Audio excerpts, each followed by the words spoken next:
सब कुछ जीता जा सकता है संस्कार से, जीता हुआ भी हारा जा सकता है अहंकार से। आप सब कुछ जीत सकते। रावण ने संस्कार और बल के प्रभाव से क्या क्या नहीं जीता, रावण क्या क्या नहीं हारा ये भी पढ़ना कभी। वंश भी हारा, घर भी हारा, राजपाट भी हारा, वरना रावण जैसा ज्ञानी। हम रावण की तारीफ नहीं कर रहे हो, ये भी मत करना कि तुम कल से राम की पूजा बंद करके रावण की शुरू करो। बता रहे हैं रावण जैसा ज्ञानी ध्यानी, रावण का कुल उत्तम कुल पुलस्त करनाती, शिव विरंच पूजो भली भांति।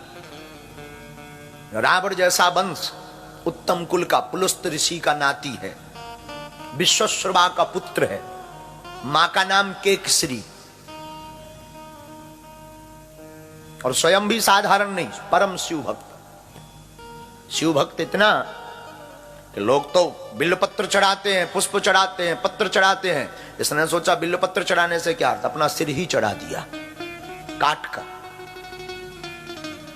शिव भक्त भी इतना, शिव भक्त इतना कि आप लोग शिव तांडव पढ़ते हैं, वो रावण का है, जटाटवी, ये रावण द्वारा विरचित है, रावण ने इसकी रचना की। इतना शिव भक्त, बल इतना, चलत दशानन डोलत अवनी। जब रावण चलता है तो पृथ्वी डोलती है, रामायण पढ़िएगा। चलत दशानन डोलत अवनी, बल इतना, और बड़ा भी इतना। बुरा मत मानिएगा, हमें कभी कभी रावण पर बहुत खुशी होती है। कभी कभी हम कहते हैं शाबाश मेरे बहादुर, शाबाश। जिसको मारने के लिए स्वयं ब्रह्म को आना पड़े वो साधारण थोड़ी हो सकता है।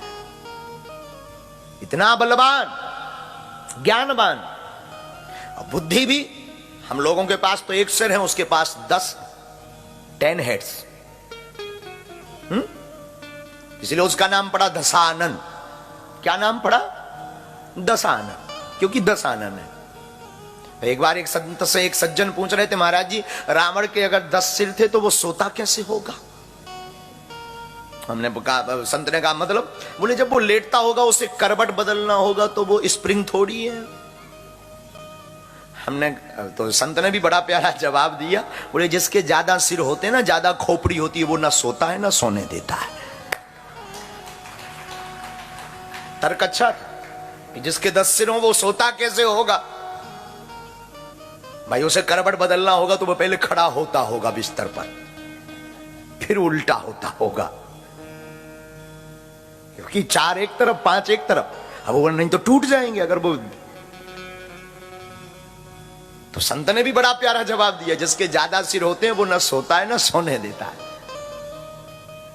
तो रावण कितना बलवान, कितना बुद्धिमान, पर उसके जिंदगी में कुछ भी नहीं माइनस था। एक चीज माइनस थी रावण की, क्या?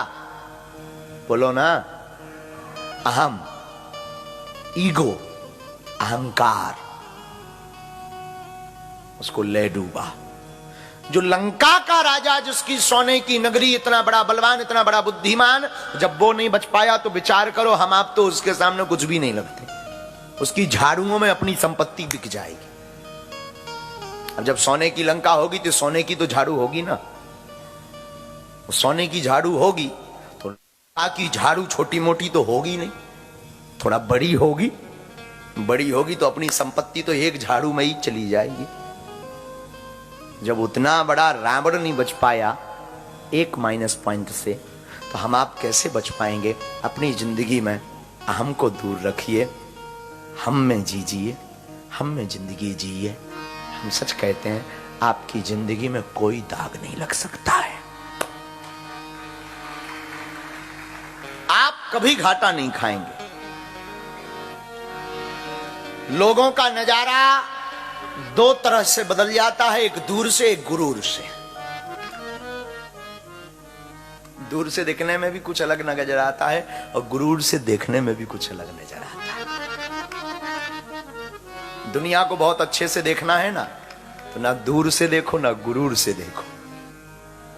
दुनिया की हकीकत आपको पता लग जाएगी कि दुनिया क्या है।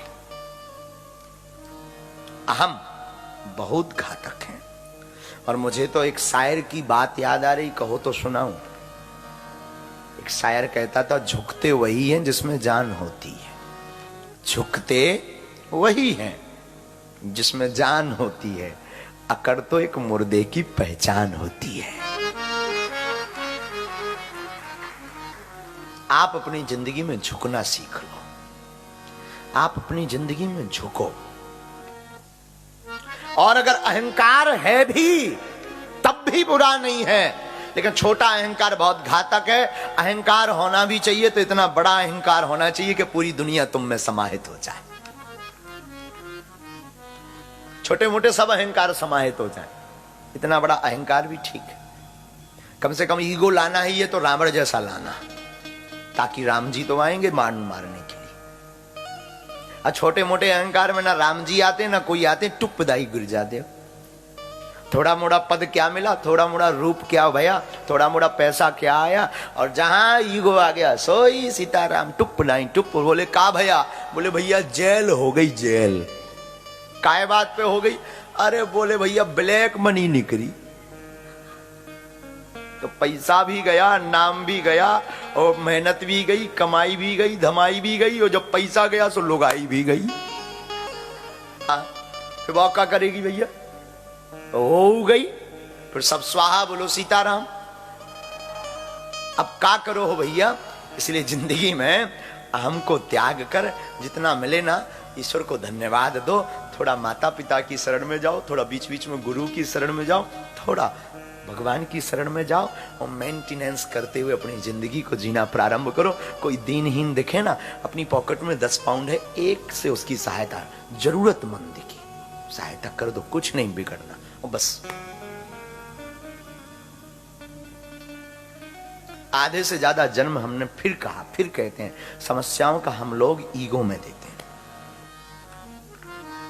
रामायण में 2 पात्र ऐसे हैं, रावण का अभिमान और अंगद का स्वाभिमान। रामायण में अंगद का स्वाभिमान बोल रहा था कि अगर तुम में दम हो तो मेरा पैर उठा। ये रावण के सामने अंगद अभिमान में नहीं बोले, स्वाभिमान में बोले। रावण जब भी बोला अभिमान में बोला।